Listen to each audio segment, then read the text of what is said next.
Ngasi numida wairam phongkhiba pause singdagi maru oiba pau khara khangatcharaga miyamda khudo tamjage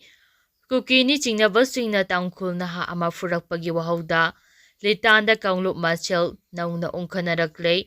ingna jigna laiminanaba Tangkhul amasung Kuki gi lupsingna miyamda appeal tawrakle haukiba numidang litan police station gi manungchanba litan sarai khong belesta Kuki ni chingnaba singna furakpadagi Tangkhul naha ama sokpagi wahauda maikai adomda Kanglup machel nauna amuk ungkhatnarakle Thaudu adu thokraba matungda khuisaungnaraba miyamna maral leibasing phade haiduna lital police station na thomjilakpadagi irang ama thokki amaramda ingna chikna wari sanaraga customary law-gi matung ina wathok asigi waroisin puraknanaba Kuki student organization yaungna Kuki amasung nagagi lopsingna miyamda appeal tawrakli litan sarai khong beles thokhiba thaudu adu Kuki student organization KSO Oracle District na akamamongda kandem torokle loop asina thadorakpa cheol aman hai mayai kaba chinjak sijinaba khungang anigi khunja singgi marakta ichamchamna ningai sangdanarakpadagi thaudu adu thokhibani litan saire khonggi village authority gi khutangda thaudu aduga mari lenana yasinaba purakrabani aso apananglaba mioi adugi imung manunga wari sanaduna customary law gi matung ina yasinaba purakle Nakal ani yasinaba puraknaba honaringagi chairakta mathong maram khangdana miyam hauраklaga khana chainabagi thaudok thokhiba yaningdei thaudo aduna yomronariba khungang ani nungsi chanana leminabagi fibamda akaiba thoalakpa yai hiram masigi matangda leibak miyam civil society amadi mari leinaba authorities singna yariba makai pongning phathabaga loinana thaudo adu Kanglup ki oiba miengda chingsimbidinaba honagadabani hairi Amaramda litan sarai khong village authority na thaudo adu kandem tawkhibaga loinana mipum khudima pukning phathana leibinaba amasung thaudo adugi matangda Kanglup ki oiba wafam pusilaktanaba phongdorakle hiramasigi matangna thadorakpa cheola amana hai ngarang numidang pung 9:30 tabada Tangkhul amasung Kuki furup ki mayai kaba chinjak sijinaba miyoi kharagi marakta ningai sangdanaba tholakki Thaudo aduda AS Eastering kauba mioi ama sokki choglaba mioi adugi imung manungna litan sarai khonggi chief hemkhong thang baite da pau pirakpaga loinana nakal ani wari sanaduna customary law-gi matung inna yasinaba puraknaba ngasi mifam ama pangthokpa haina lepnaki adubu soklaba mioi adugi imung manunggi mioising laktaba maramna mifam pangthokidei madugi mahutta Sikkim Bungkhulgi khulai paiba mioi kaya marum Laklagi litan sarai khong village chief ki mayumda attack tawrakhibani hairi makhatarappa pauda MLA Vungzagin valte Imphal da laktuna air ambulance da Delhi chakrai Chief Minister Khemchand Vungzagin valte Biritikendraj International Airport unakrai Phelzong District ki Thalon Assembly Constituency ki MLA Vungzagin valte masaka hena ngamlaktabadagi ambulance amada Churachandpurdagi Imphal tamna purakrai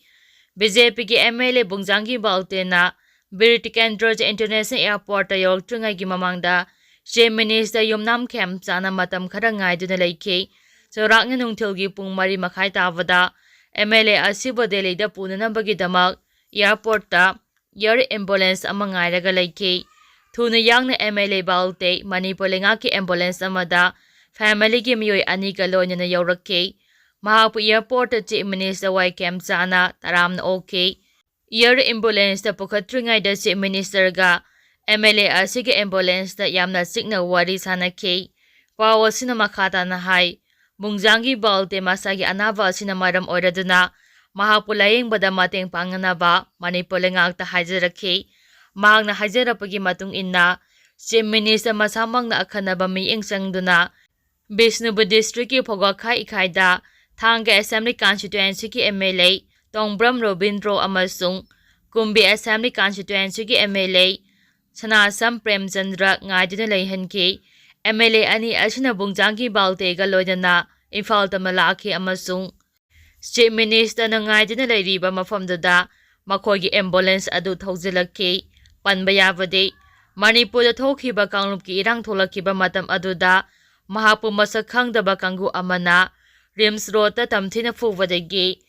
MLA asi yamna sathina sokhibani matamdagi government na mahapu khudaki oina air ambulance langduna Delhi da puraga layeng chathaki matam sangna layeng laba matungda mahak phadaktuna mayum pheljong da lakhibani mahak na mayum da halakpada Manipur da maitege khatnadanaba amasung ingna chingna laiminanaba wafam ahanba oina phongdolamkhibani MLA asi bungachi nungthil Phokjaka ikhaidagi oktuna purakpada yaukhiba MLA Tongbram Robindro na hai Manipur da anoba popular government lairakpadagi ingtaba phibam hanjil hanaba hotnaduna lakli athuba matamda mahausagi phibamda hanjilaklagani haibagi thajaba lai Vungzagin valte imphada laktuna mapan thorang ase ingtapa hanjilapagi khudam oiba lawba yabra hangbada mahakna hai lengaki maru oiba pandamde ingtapa phibam hanjilhanbani tongan mapurukki miyoising saruk yaduna assembly mifam pangthokibado mahausagi phibam hanjilapagi maru oiba khudam oina lawba yai haiki makha tarakpa pauda Indian Security Force amadi Kuki militant singa puna thabok tawminai haibadu takle copy pal ngarang lei makhongda Nepal suba Khorkha regiment na chathakiba thong adu yamalujadaba amade wakhal yaudaba matau aduna India gi Security Force amadi Kuki militant singa thabok tawminai haiba takle haina Committee on Protection of Indigenous Peoples Ancestral Land copy pal na yaningdaba phongdorakle ngarang copy pal ge media cell na thadorakiba cheol amada ngarang nungthil pung 12 makhairom tabada naga macha sing church sagi mayumda halakpa lambida chimangle makhongda Kuki militant singna mafam aduda laiba Nepal suba Khorkha regiment personnel singna maram chadana khamlaga miyamda hangkhiba wahang amade wahi wata yamna fajade duty tawriba security personnel na naga macha singda makhoi gate hangba ngamlaloi Kuki leader singdagi order laite haribasi laibak thibani haire steerol asina hai wafam asina Indian Security Force singi constitutional maintain integrity amadi neutrality kadaida chakhrabage haina hanglakle naga singna chathok chasin tawbada apanba piriba Kuki singi mathakta thabak lakhotpagi mahutta henna dum Kuki militant singda support pidina militant singna micham yamda makhoina semba buffer zone gi marumda terrorize tawhanduna leire asiguma security force oiraga unconstitutional oiba mache tanaba insinba manba thong ase laiba asida lairiba citizen singna condemn tawfam thoi haire maram aduna Committee on Protection of Indigenous Peoples Ancestral Land copy pal athuba matamda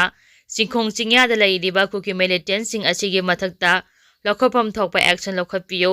loinana lamdam asida rules of law lay haiba asengba wayal lay India asi constitution na konba mafamne haiba uthokpiyo haina so cheol asina appeal tawrakli